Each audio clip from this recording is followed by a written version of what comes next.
একটা মোবাইল 2 সপ্তাহ আগে স্কুলের সামনে বৃষ্টির মধ্যে হারাইয়া গেছিল।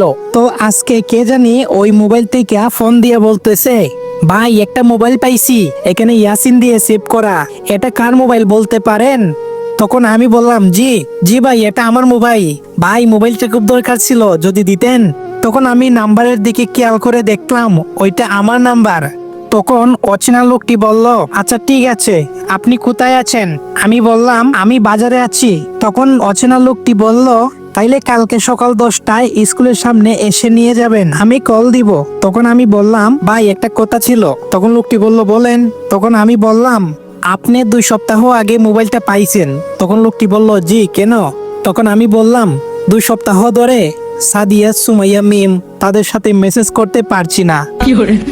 যদি এদের কষ্ট করে আই লাভ ইউ মেসেজ দিতেন। আমার কথা শুনে লোকটি বলল, তোরে মোবাইল দিব না হালার পুত। আমি বললাম, কেন ভাই কেন?